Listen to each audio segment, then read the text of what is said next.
So the second track that I'm going to show you is this track called Consumed.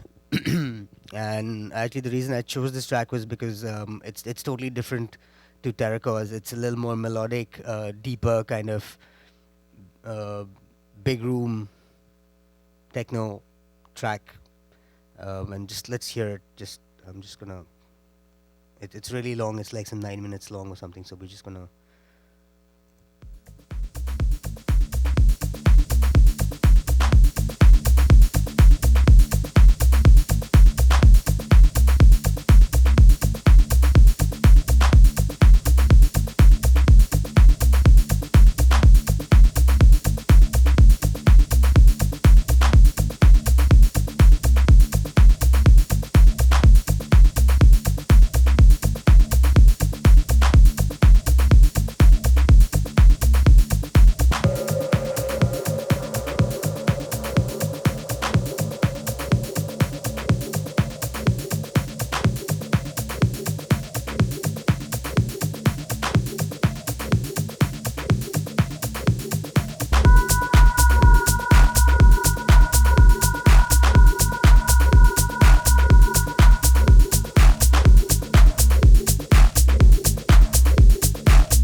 Right. So this basically is, I mean, it's a bit more melodic, kind of big, big sounding, lots of synths and that kind of stuff. One of the cool actually pieces of kit I have at home, which I picked up a couple of years ago, is this thing called, it's a Roland 303 emulator. It's called the Bassline by Acid Labs. It's a really cool black little box which looks and works exactly like the TB-303 by Roland, the acid synthesizer. But this one's got MIDI and stuff. The old Rolands obviously didn't have MIDI; they were totally on CV and gate and stuff like that. Um, so just starting with that, basically what I did was I kind of just programmed a two-note um, um a two-note thing into the Acidlab Bassline, and just kind of recorded the entire thing into Ableton. I probably did 2 takes live, just playing the track and filtering it and increasing the accent and stuff like that. I don't know if any of you guys have seen like a 303 or have seen an emulator or stuff like that, but basically it's the 303 was originally built for people to use back in the, I don't know, what is it, 70s or something, maybe 80s, 81 to 82, yeah, right. So it was basically built then for bands to use this little box as a bassist. It was meant for bass sounds. And then a bunch of gear freaks kind of took it and started messing around with it and playing with the filters and the accent and stuff like that, and realized it gives this really cool, like, and the whole acid movement, acid house movement started with this piece of kit. So I mean, the main thing for me, while making this track was I wanted to. This is the first track I made using that actually, and I wanted to kind of put a lot of the acid sounds into this track at the same time, not make it sound too overpowering. So the main synth element is not really this 303 sound. It's got another synth element running under it, which kind of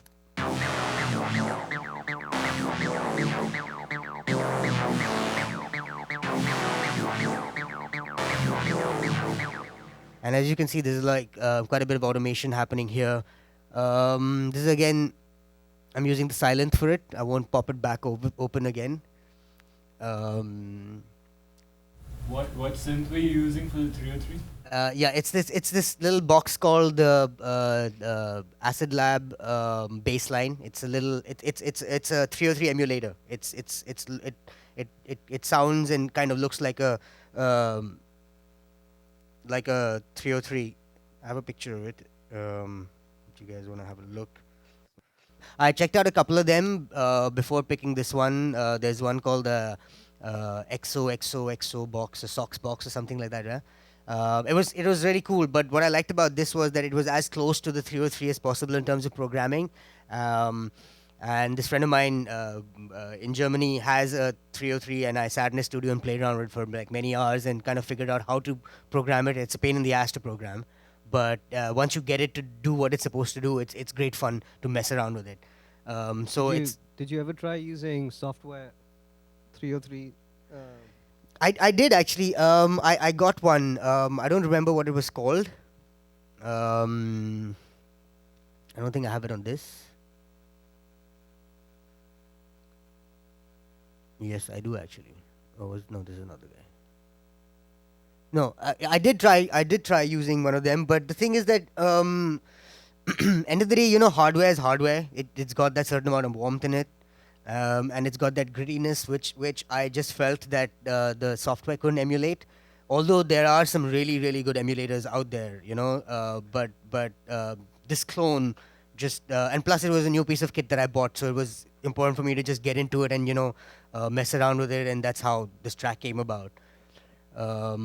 So yeah, so the whole process was basically me just taking and it's a monophonic synthesizer, so single out mono, and therefore you see it's like a mono, just a mono signal that's been recorded, and I just kind of freely recorded it, and I think I did 2 takes of it, and then I I cut and paste various parts of the 2 takes kind of into this one little thing. So therefore, it's like all just audio running. Um,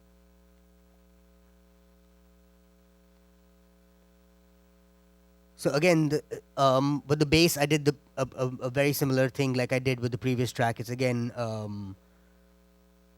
taking 2 bass sounds.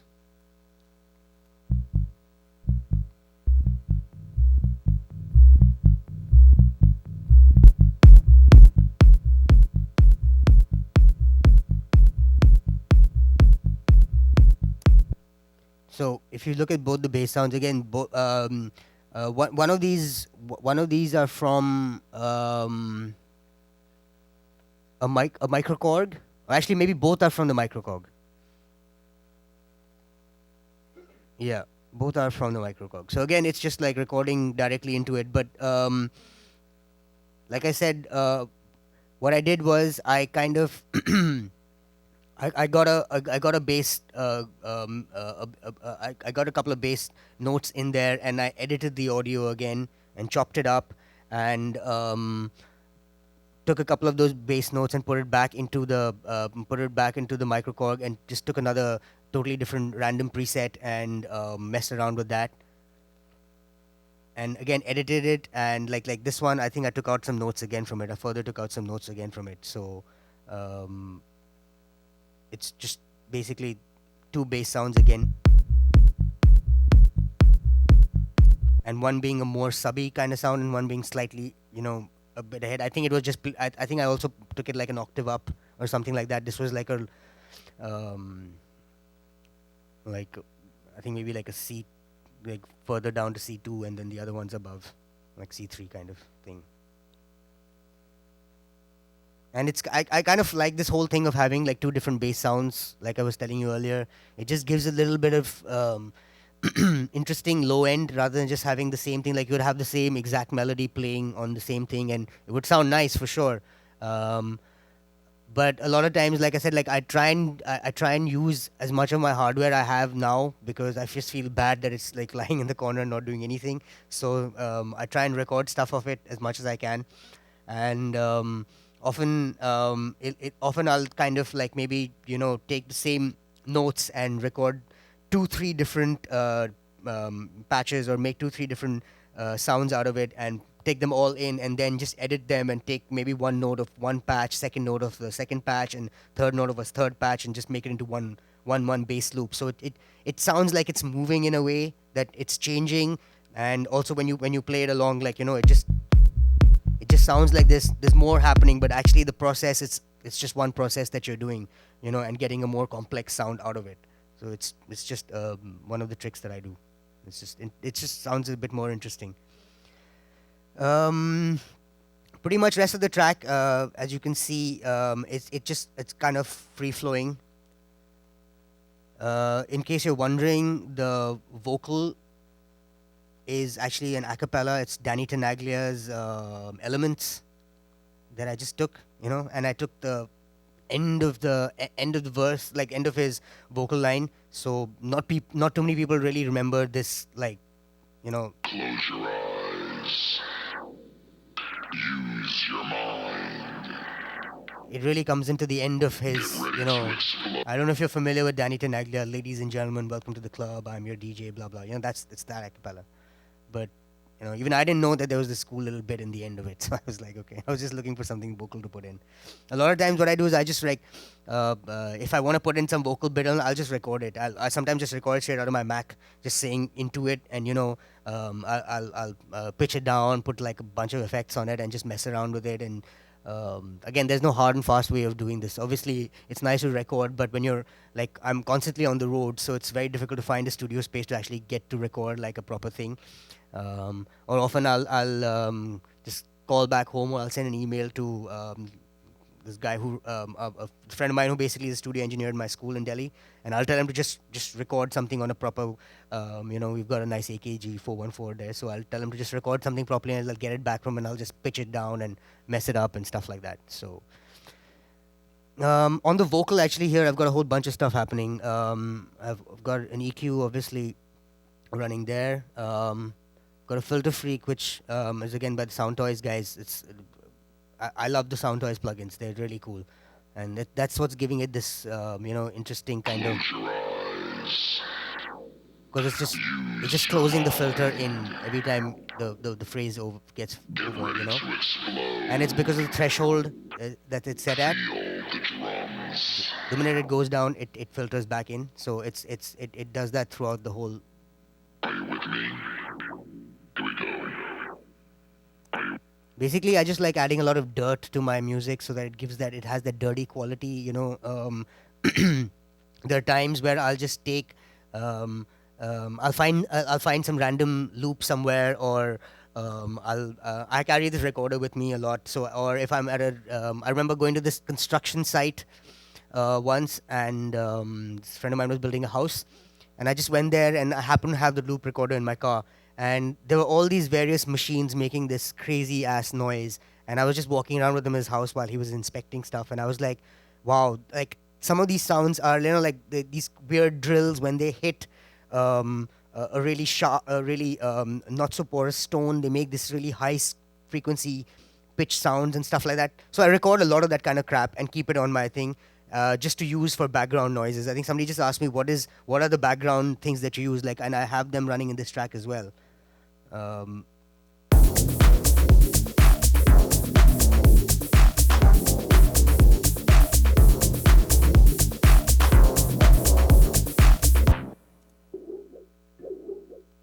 So just something like that. This is just part of something else.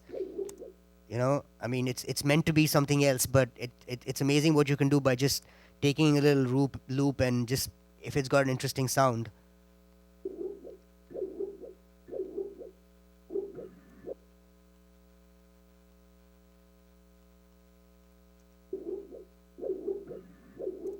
So that, and EQing it a bit, and just getting some, something totally unique and different.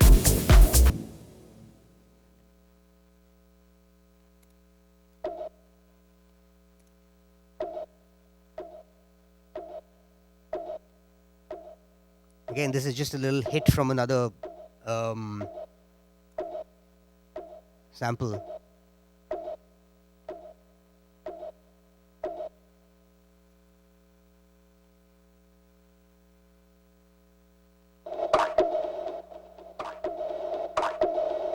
So it's just like some percussion kind of loop, but you just take that one little thing out of it and just make it a little bit more interesting. And it just kind of fills the track, because if you just hear just the background stuff with maybe the kick and the basses and, let's say, the clap.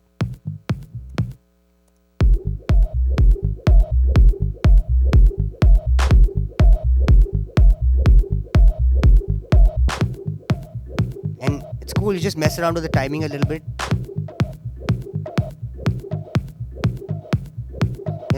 So it just gives you interesting things. It's about like just messing around a little and see what sounds nice.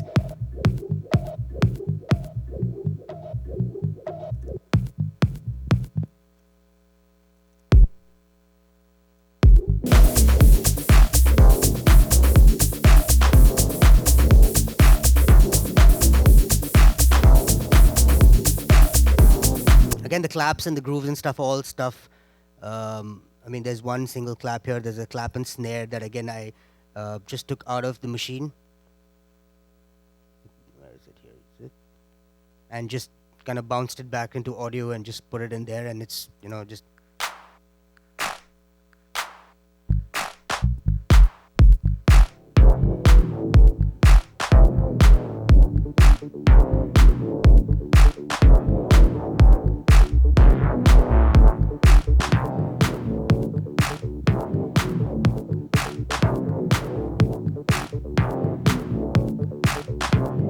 So there's not much like effects and stuff that I've put on this. I mean, there's this, the sends have like there's a simple reverb, and there's an echo boy here, which is again a Sound Toys plugin, which is an echo. All right, so this has this multi-band delay by, again, this company called Melodic Productions. The same thing that I use in my master. It's like this. It's got a cool. Let me see where I've used it. Maximum. Doesn't look like I've used it too much, but it's yeah.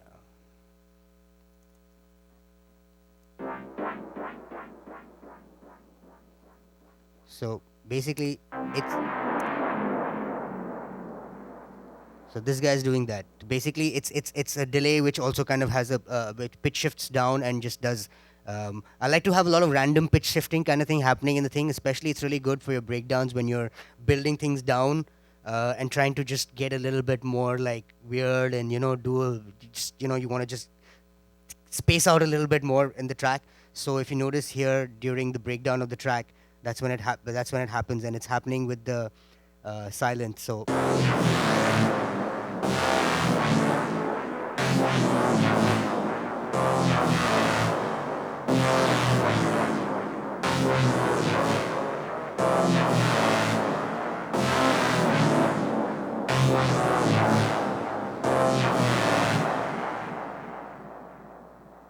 just bringing a little weirdness in is always nice. A little bit, especially if it's like a slightly darker kind of more effed up track. So you've used that as a send? Yeah, it's on a send. Yeah, correct. It's on a send here, and it's just I'm just automating that right here. And I think it's actually it's just being used for this one particular synth or that part. I don't think it's used anywhere else, or maybe okay, it's used on the vocals as well.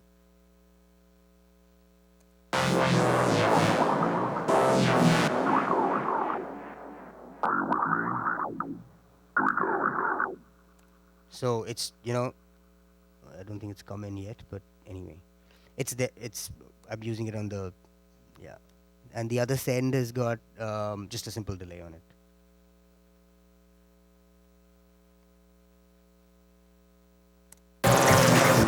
So the breakdown is actually pretty long. It's got like this breakdown is like almost 2 minutes long. So the whole idea of the track was this really like get a big room melodic kind of track that you will play like at like 6 in the morning, kind of like everybody's just like really tired and everybody's done their thing and spacing out, and there's just this big breakdown that just comes and takes you up, kind of like I wanted to create this slightly mad, and therefore the vocal also kind of fits in there. Close your eyes and just feel your mind get ready to explode, blah blah blah. So yeah, that was the whole idea behind the track. So any questions?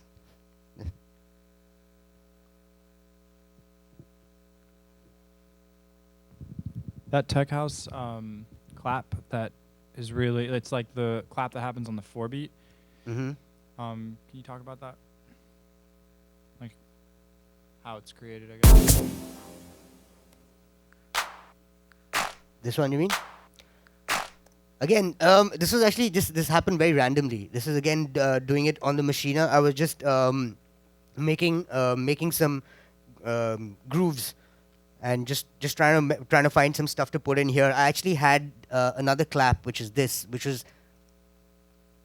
originally the clap. I mean, where is it?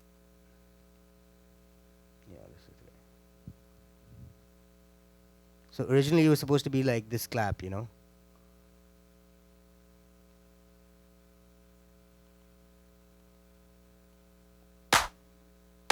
That's what it originally was when I started working on the track. But then I was just playing around with stuff, and I found this really nice clap, which is more like a more spread out clap and slightly pitched down, So that's the reason I kind of in the final arrangement stage I kind of took it out and just made it like a extra hit. So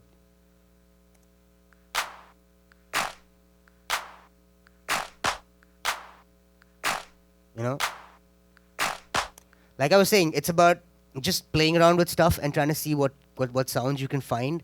That's the way I work. I love working with just like, okay, I'll maybe make the base of the track. I'll have like a few elements ready, a few of the drums and the bass line, and maybe in this particular track, like for example, one of the two of the synths and stuff. And then I'll be like, okay, I need to fill some of the drum grooves, somehow and add a few extra things, that's the time I'll start messing around with the machine and just start adding random sounds and just going through the machine library. They've got tons and tons of like weird sounds in there and just really random stuff. It's really interesting what happens when you can sequence randomness. You take anybody, like you take that or this or any sound and just sequence it, and things start to happen. So that's what I did. That's what I tend to do with the machine a lot, is trying to just look for weird samples that are already there in the library. And I just have like the stock machine library. I don't even have any expansion packs or anything. But because it's got so much in it already, like I don't think I've even explored half of it yet. So I just like to take stuff like that and just put it in there and just try and sequence stuff and see if I could fill in some of the gaps that I think that are that exist already in the track that need to be filled up. Sometimes it's good to leave them empty, but sometimes you want like an extra something happening there or something happening there. Like I said, I don't think too much about what the sound needs to be. I really think about, okay, there needs to be something there because there is a feeling of, all right, it'll be nice if there's an off something happening here. So it could be a simple like a bell, or it could be like a tom, or it could be just another hi-hat or another clap or another snare or something, So that last note there. yeah, That that's the one you're talking. That's the one I was talking about actually. Is oh, okay, the one on the bottom right down there. yeah, this guy, right? Yeah, the guy right there. Yeah. Yeah. Seems like that makes a big difference. That It one. does, but it's just put there. Like I said, the reason this was there was because the original arrangement was this. You see, like this was what the original clap was. It's just a slight off thing that comes in, and it's cool to just add something there. You mean, like, you could just put this like anywhere actually. Like,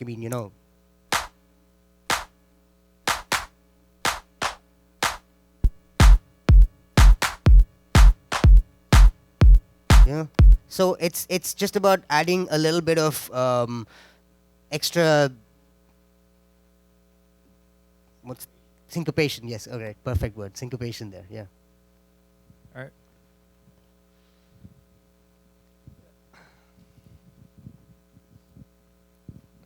So 20 tracks a month, that's pretty productive, I would consider. Yeah, but not all 20 are good or Totally. complete. So what would you say an average time period it takes for you from just, I'm going to go in my studio, I'm going to start a track today, to the point where you're minus 6 dB going to the master? All right. You mean all the way to signing a track, or are you talking about No. Just like where production? you started the production we're the point where you're like, okay, I'm done with it, and you're totally happy with it, and the next process will be you getting it mastered for whatever the project might be. More often than not, for me, if I don't get a track down in a day, I don't bother working on it more than that. If I'm not happy with it within a day, if I don't get the initial idea that I have in my head, if it doesn't happen in the first 5-6 hours, I don't take it further than that. So I might not have the track finished, but I have the idea, that the skeleton down in the first 5-6 hours for sure. Which means basically all the your majority of your drums, the majority of your background sounds, majority of obviously your bass line and stuff like that, and the idea. It might not be sequenced fully, but I'll get to like about 3-4 minutes in the sequence as well, and then I hear it and I'll be like, okay, fine, this is something I can work on, and then I make it a point to work on it at least for an entire week. Okay, so that's 6 hours was your concept. That's Correct. where you born the concept. Exactly. And then so where the point where you say, I'm done with it. Just rough range, like 20 hours, 30 hours. That really, it depends on the track, and sometimes it happens sometimes, and I'll make a track and I'll sit for 7 hours that day and it'll be done. Sometimes I'll make the track and I'll get the first sketch and spend 5-6 hours or 7 hours getting the first sketch. Then spend maybe the next 2 weeks trying to fix that sketch because it's just not working. And often there are times when that happens when I'm doing like remixes and stuff like that, and I have to do the project, and I'll be like, okay, I'll work on it, and I'll do it, and I'll do it, and I'll finish it, and I'll still won't like it. But you gotta do it, or you're running out of time limit or something like that. But it's like if it doesn't happen in those 6 hours, I know then what the answer is. If in those first 6 hours, if I'm like, okay, this is good, this is workable, this is playable, sounds interesting enough, then I'll spend time on it. And having said that, actually, a lot of times what I do is, like I said, I make 20 tracks a month or whatever. A lot of the tracks of those 20 tracks will be some will be just in like a loop phase. I always start my tracks right here. And I always start with like making loops and putting them together and trying to build a structure here. And then I play them out into the sequencer and get like at least 2-3 minutes of the main bit of the track that I think is like the peak of the track, what I could mess around with and stuff like that. And sometimes it just doesn't happen, it doesn't work, it doesn't go anywhere. So I keep all those projects, and what I use those projects for are remixes. So when like if somebody comes and tells me like, if somebody gets in touch and says like, I've got this remix project, I'd like to you to remix this track and stuff like that. And if I'm running out of time for that, for example, like I had to do 3 remixes like last month, and I didn't have time because I was traveling. So what I did was I looked at a bunch of old projects that and heard them, and I thought, okay, yeah, this idea might work. It might not all be in the same key and stuff like that, and I rechanged the bass line and stuff like that, but the groove elements and the structure, because like I said, I spend a lot of time making these loops on the machine and stuff, and some of those loops are really good, and some of them are really shit. So I keep all the stuff, and I keep all those projects, all those various projects, and I use them for later. Sometimes when I'm making a track and I'll suddenly think, okay, that thing that I started in December had this really cool synth line, but I didn't finish that track, but this particular track I'm working on now could use that synth line. So I'll go and find that project, and I'll pull that synth out and put it in. So a lot of times I'm taking things from other projects and putting it into one project, or combining 2 different projects and making it into a new project. So in a sense, it's kind of fun to do that, because it's all your own creation. It's all the stuff that you've done, and none of that time actually goes to waste in that sense. Like you might have done something with an idea that you had, but that idea didn't develop into anything good. But it might work perfectly with this one little thing that you come and say that, oh, I've got this little piece of like this little keyboard piece I've made, and I'll be like, damn, all right, maybe that little piece of that groove that I had there might work perfectly with your piece. So stuff like that. I'm doing a couple of collaborations with this friend of mine in Spain, and I sent him like out of those random projects, I sent him like about 8 of them, and all 8 of them he thought were really good, and he's finished all 8 of them into tracks. So they're like 8 tracks for me are like done in a collaborative form. So it's good for stuff like that, like it's good to just, like I said, like a lot of times you don't go into the studio thinking you want to make a track. Sometimes you're just like, you're just messing around with something. Yeah. You're like, oh yeah, it's a cool groove, or it's a cool idea that you have, and you're like, okay, I'll keep it and I'll come back to it. So I just kind of like, I have like, I don't know, I have maybe a terabyte full of just random crap projects that I've done for people or I've done for myself, and I just keep it because you never know when something might come in handy. Like sometimes I've had sessions with singers who, sound really crappy, but then I'm looking for a vocal for this track, and I'll be like, I need some vocal bit, and I can't find it. I'll take that crappy singer and just pitch shift the shit out of it, and so I just get that little voice kind of sound that I want, and that'll finish the track for me. So in my head, spending time with that random singer, recording that, has worked into finishing this track, in a way. So. And so next question would be so for your 6 to 8 hours to get this groove kind of where it molded into a piece of music. Yeah.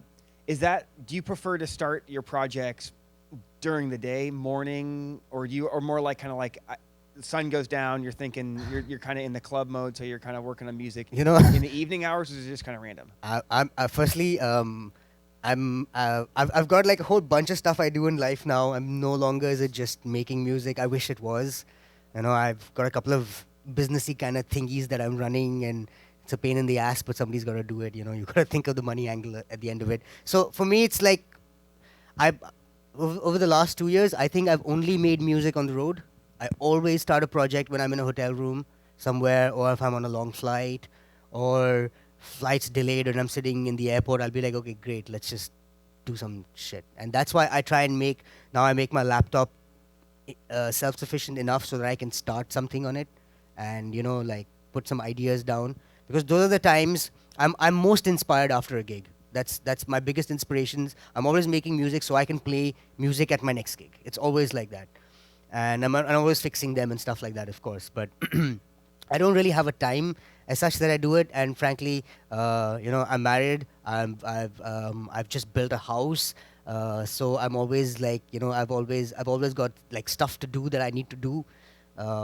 It's never only just about sitting and making music, and I try and find time to do it, especially when I have projects and I have a deadline. Then yeah, I'm very like, okay, I wake up and I'm in the studio because I know I have to finish a project. I get in there and do it. Or if I'm doing a collaboration with somebody, or I'm doing a production for somebody, or for a particular product or whatever, if somebody's hired me to do something, then it's yes, get into the studio and just get down to work. It's work then. And most of the time that stuff is just like, okay, I need to do it and I need to do it quick. But stuff when I'm doing it for my own, it's never at home. It's always on my headphones and my laptop, maybe sitting on my couch at home, or maybe, but I don't think I've started a track in the studio in the last 2 years. It's just funny. It's this, sometimes I'll sit in the studio to try and start a track. It just won't happen. I'll be like, but I'll take my laptop and I'll put my headphones on and I'll go sit outside and, put a beat in, do some stuff, and automatically in an hour or so, something is formed. And I've noticed this a lot with myself. Like I said, over the last 2 years, I've decided that, okay, that's the best way. Like I'm in San Francisco, I've started like 4 tracks here already. Like it's inspiring to be here. I spent every summer in Germany. Last year when I was there, last year when I was there, I think I did about like 13, 14 tracks in 3 months, finished tracks. And I was like, shit, I should like release an album or something. So it's basically the environment. I feel like the studio is great for mixing, and I want to be in a studio to mix, but I don't like to be in a studio to create. It's just weird. I don't know.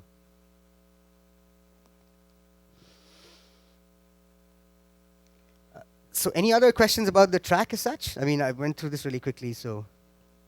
So your kick is quite interesting because I think it has like a white noise after it gets over or something. Because I think it does. That's what I noticed. Yeah, it's just Sorry? dirt. But is it supposed to be like that? Like I said, I was actually trying to make this track really dirty. So if you like listen to like a lot of the like.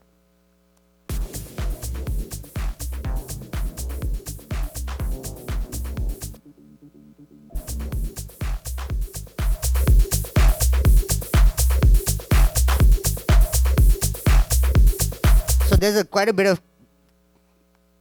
crap going on all around the track as such. There's a lot of like, I wanted it to be filthy. I wanted it to be like this really, like I said, 6 o'clock in the morning, really, really debauched, dirty track, that kind of vibe. So that's why I chose a dirty cake, and that's why the clap has got also that dirt coming, the second clap has got a bit of dirt coming on it. And I was saying like, I don't like using the same kicks over again. So again, this is like another kick that I just saw, which, yeah, it's got dirt. But it's got a nice punch to it too. It's got, and if you see, I left the release on full. Generally, I wouldn't do that. I'd do this. Also, I noticed you don't have any EQ on the kick. Yeah, I don't. Yeah, that's exactly. Yeah, because I said it just sounds great the way it is. Like otherwise it would have been like that. But I've just left the release so to just get the full dirt that's there in the type. Because the original sample just sounded so good. Can you go over the high sounds that are going on, like the rhythmic, like very like wah wah wah wah wah thing? Wah wah thing? I mean, can you play it again and I'll point it out?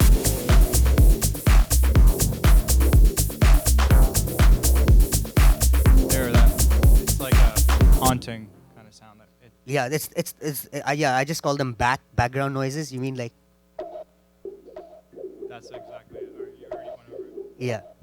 See, that's like it's interesting how you thought of it, because like for me, a lot of these, if you listen to the track without them, and let's just take the synths out as well. Sorry.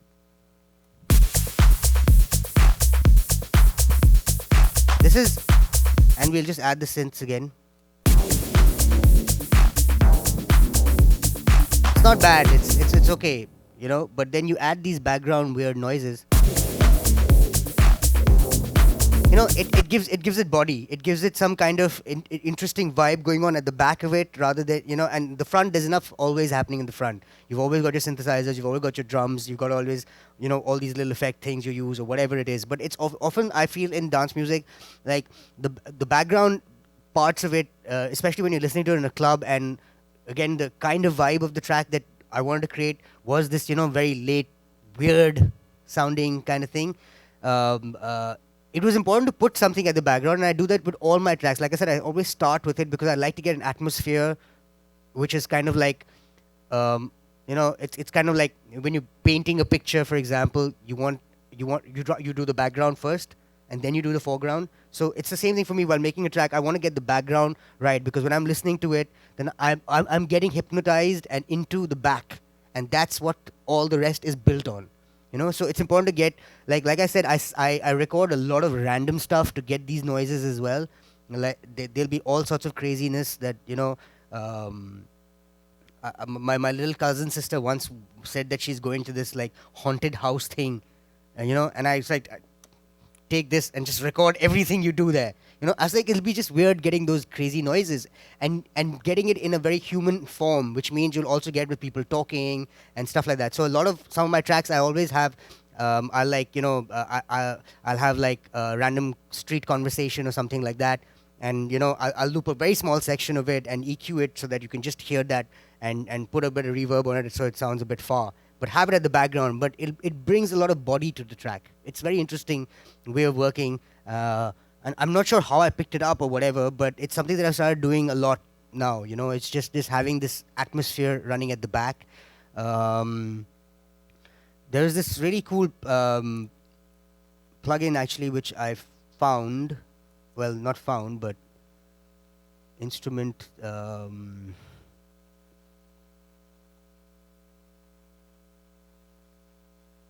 Actually, was it a Maxwell Live? Yeah.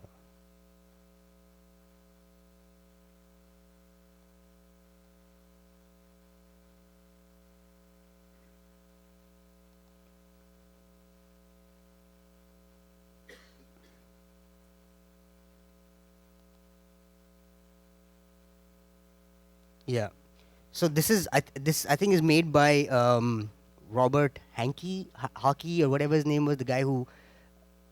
Yeah, Hankin, correct. Yes. So it's one of his Maxwell Live things that he put out on his website. It was really cool. Actually, it's basically like a granular synthesizer, and it does a lot of the similar stuff that I do by just looping things, but it does it in a very granular sense. So it'll take like that little microsecond of a thing and loop the hell out of it and do something really interesting. So if you take like let's just drop in a sample here and just see what happens.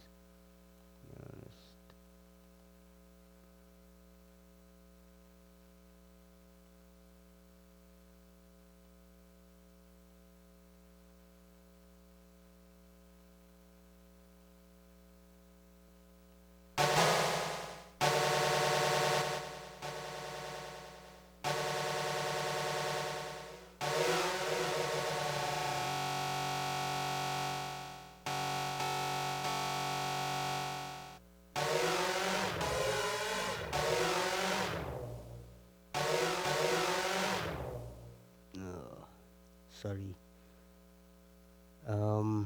Just gonna get one of his presets actually. Something like this.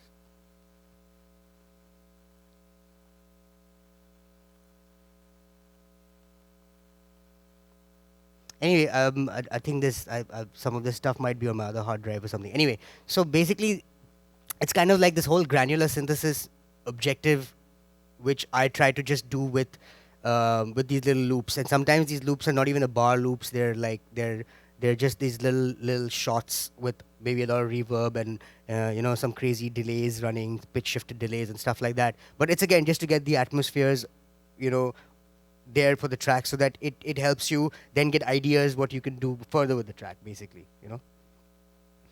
But you should check this out. It's really cool. For some reason, I don't have the presets are really good. That's why I did show you Granulator. It's on his website, so you should check it out for sure. It's really good. Any other questions? Yeah.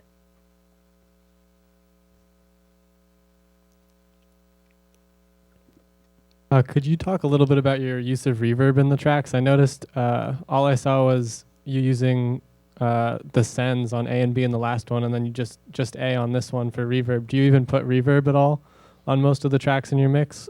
If it's required, yeah. But if it's not required, you don't really need to put reverb on everything. I mean, reverb's there to create space, and it depends on what you want to create space on. Um, a lot of times, for example, you see there are a few things which have reverb already on it. Um, it's creating space with just that, and you don't really need to put reverb on things. For example, like all your drums don't necessarily need to have reverb on it. Like you can see the clap has an automated reverb on it. Just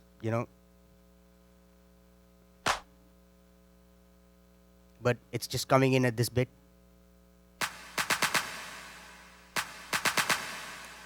So not everything needs to have a lot of reverb. Some things can just have a little bit. But again, it depends on what you want to create space with, and again, it depends on the track as well. Like which part of the track do you really need to create space? Do you want to have space on that, or do you want to have the track really tight and dry as well? There's nothing wrong with having dry sounding tracks. Yeah, of course you should have reverb a little bit so it gives helps with the atmosphere. But you see, like a lot of like what I was saying, these background noises that I'm doing, that's already giving a lot of atmosphere to the track. So everything else you want to bring a little more in front, and if you put too much reverb on it, again it'll push everything back a bit. So you see I have like reverb on the synth, and it's like quite a bit of it, because this is like the build up, building up into ending the breakdown and stuff like that. So yeah, I mean, like there's no rule on reverbs as such. I've got a lot of reverb on some of the effects here that I've got. The clap has some reverb. All my high sounds have reverbs. The vocals. So yeah, it's like, and it's a pretty standard. It's like an Ableton reverb that I've put on it, and it's just got a little bit of low cut on it. Yeah, it's not even that big a reverb actually, but it's just because the elements of the track, the way it is, it kind of sounds a little bit big. But yeah, that's why it's a lot more subtle in it. I feel a lot of people put too many effects and things, and it's not really necessary to have too many delays and different kinds of reverbs and stuff. And it depends on the kind of music that you're doing as well. If you're doing like ambient stuff and experimental things, it's really cool to have different kind of reverbs and things. But again, like if you're doing like dancefloor music, yeah, you could have maybe one or two, but you don't need really more than that. And you also got to remember that a lot of times now with people playing like digitally and stuff, people are putting effects in while they're playing as well. So if you think in the studio it sounds just right, it's better to keep it just right rather than putting too much of it, because everybody today, while they're playing, and again, you're making music for people to play, while they're playing, they like to put in reverbs and delays and mess around with things. So yeah, I mean, I try to keep things limited and restricted, and use it just as and when they need to be used, rather than overusing on everything basically. I mean, another actually cool trick is like sometimes on my master I'll put a reverb in there, and it's just like what the DJs used to, like increase your reverb during the breakdown, trying to build up tension and stuff like that. So sometimes I'll put a little bit on the master as well, but again, it depends on if the track needs it. Cool, thank you. Cool.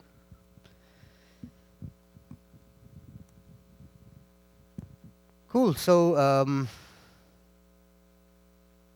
I think that's it about the production aspect of it, and just wanted to talk a little bit about like signing tracks to labels and stuff like that. I mean, I run a record label myself, so it's always interesting to see the kind of things people send you, and the way they send and things like that. So just like I mean, is anybody here released?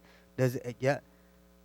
Okay, great. So all of you are obviously wanting to release, right? I mean, at some point, and that's why you're making music. Or obviously, there are different things to do in the music industry, apart from just being an artist and releasing music yourself.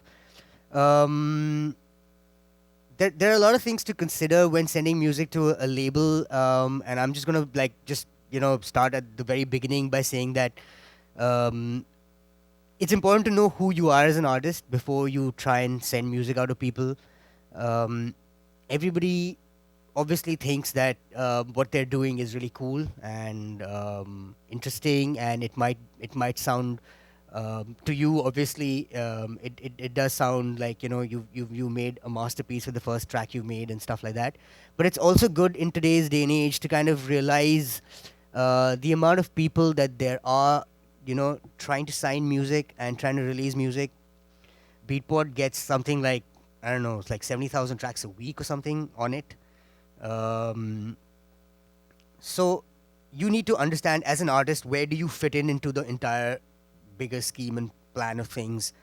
Naturally, signing to a good label, a big label, is key and is the only way that you'll break through as an artist. But it's also important for you to realize that what kind of labels you should work with and how you should find a good label. Because a lot of people often ask me is that, what is the best way for me to find out, what's the best label for me to release on, and so on and so forth. So my only answer to that is actually to do a lot of research and to listen to a lot of music. You have to find people who kind of you need to find the scene in which you kind of fit in. You need to know very, very certain what genre you are in today. Lines are very, very blurred with, everybody's mixing all sorts of things, and it's becoming, sounds are becoming one. Like, I mean, there's trap and there's like, I don't even know what trap is, but there's like there's stuff. There's like crazy, like people are making like housey dubstep now, and it's really, really cool, interesting stuff. But it's important to know that where does that fit in, and what artists are similar to what you're doing, and follow them. So an interesting way to do that is to actually start looking at the history of the artists that you like. See how they started, see what labels they signed to, see who are the people who they're maybe collaborating with, who are they in touch with. Like, I mean, today through social media, like, Facebook and like SoundCloud and stuff like that, it's so easy to see, what you are following. I can see the artist you are following, and if I like your sound, then I'll be like, okay, you're following XYZ, so let me check out XYZ sound and see. And out of them, one of them might have a label. Let me see who's on their label and who those artists are, and hear them. So it's about like doing a lot of research today, and trying to figure out what is the right step, because it's very easy to go and be like, okay, I'm making like whatever, I'm making techno and I want to sign to drum code. Yeah, it's easy to say that, but it's very, very difficult for you to send, or for your demo to be heard by a label like that, because a label like that probably gets like 100 demos a day. So it's finding the right space is I think important for everybody, and that helps develop your career for sure. Somebody was asking me a question earlier outside about the music business. What was that? Bro, yeah, sorry. Yeah. Yeah, I mean, the question was basically,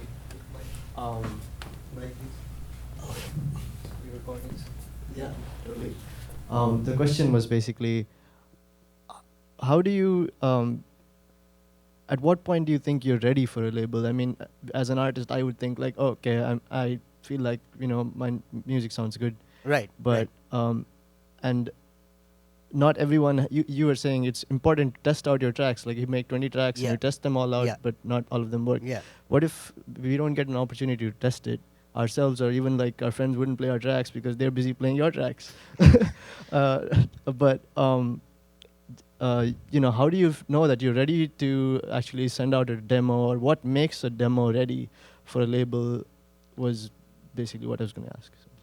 Yeah, cool. I think, see, the first thing is to actually be very true to yourself and realize that, okay, the first maybe 50 tracks that you make might not be your best tracks, and it's important to realize that about oneself, knowing, that every step of the way is an improvement, and, everybody learns things. I mean, everybody's learning new things every day. I learn a whole bunch. Every time I sit trying to make music, I might find something new. So it's all a learning experience, and and it's all about developing yourself as an artist. So, like you said, with the beginning of your question was, when do you know a track is ready? The only way to do that is to actually be sure and to spread the tracks amongst your friends. Get them to hear it, get them to criticize it, see, put them up on SoundCloud. Send. Today, like I said, the world's so small. It's so easy to get feedback on music. Like you can just find some people who you really like, whose sound you really like, and just send them your music. And maybe you send it to 10 out of 10, one might get back to you, but it's some amount of feedback that you're getting for your music. So it's about a growth process. Like it's very easy to sit alone at home and be like, okay, you know what, I've made a bunch of tracks and I think they're ready and I need to release them. But the thing is, like, you are making music for other people to hear, obviously. I mean, or you might just want to make it for yourself to listen to at home. But and I mean, if you're making dance music, it's to be played to people who are dancing, and that is the ultimate objective. So the best way is to just spread it. People have also asked me, like, what about copyright issues? What if somebody steals my track? And I'm like, you know what? It doesn't even matter, because there's so much music coming out today that if somebody steals your track, it's good, because it's just gonna create conflict and get you some publicity out of it. Like, marketing today is the name of the game. It's how you market yourself as an artist and how you get out there. So, like, take your music and just spread it out to as many places as you can. Send them out to as many people as you know. Get as much feedback as you can. Put it up on all these online places. Like SoundCloud is like a great resource, to put your music out there and get feedback on. And, that's the best way. Yeah.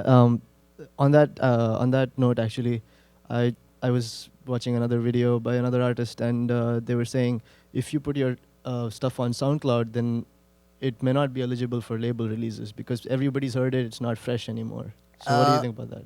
Correct, very true. But you need to be at that stage of your game.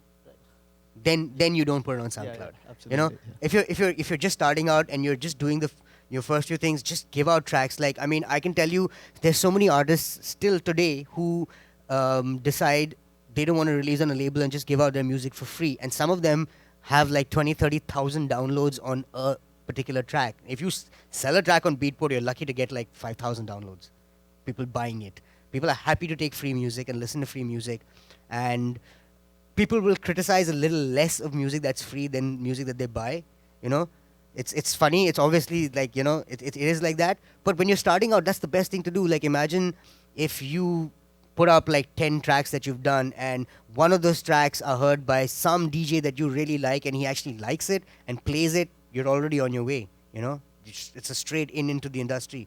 So initially, it's always good to just put out your music. Yeah, of course, when you already signed to like 5-10 labels or whatever, you've done that, and you know that you're going to find a home for music quickly, then you don't need to. But if you think you don't have a home for it, just put it out there and just let people hear it, because eventually you want your music to be heard, right? It's not about getting signed. You rather 100 people hear your track than you signing your track to a really shitty label and you sell one copy of it. Absolutely. Yeah. I think which brings me to my last question. How do you generate income from music? There are a million ways to do it now, obviously. Being an artist is probably the toughest form of making money. But yeah, so from the production angle of things, you're in Pyramid, they're like the gaming gurus. They've got all the ins. But these are the different ways to, take your career forward in the music business. I did music for fashion shows for like 7-8 years, and eventually started doing music for fashion shows for 1/3 of the entire country. That was a great source of income for me, because all I was doing was editing music for these people that they were using for their shows. And today, if you realize, music is used in every single space that you can think of. Be it in a bathroom, be it in an elevator, be it in a hotel lobby, be it in a restaurant, be it in a nightclub, be it online, be it on a video game, TV. So all these places are job opportunities and opportunities for you to develop in the music business. It's just something as crazy as going to a spa and being like, you know what, I'll custom make music for you for your spa. and customize the music for each room in your spa, for example.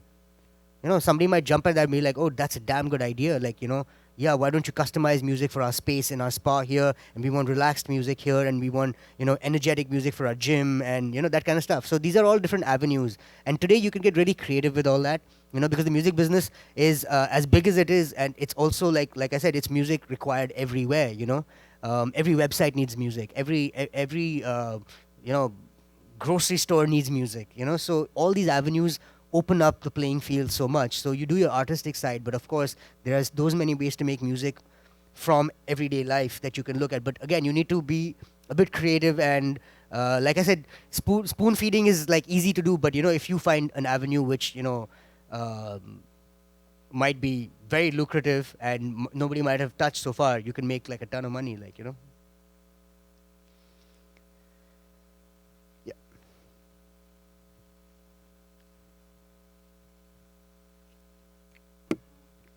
So I've noticed some artists that were you on Trapeze? Was it Trapeze? Yeah. Trapeze? Yeah. Are you still?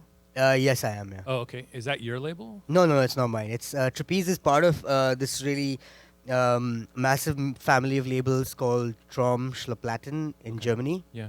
So Trom is their label for melodic techno. Trapeze is their label for more dance floor techno, and then they have a label called MBF, which is more tech house. Okay. So, and they've got 2 other labels that do experimental music. So it's a whole family of labels. Because I've been following some artists from that label. That was my exposure to it. So that was really cool and authentic in a way for me. That was years ago. Yeah. But then a lot of them have moved on and started their own labels. There's like CMYK and those kinds of things. Right. At what point in your career do you say, I really want to do my own label?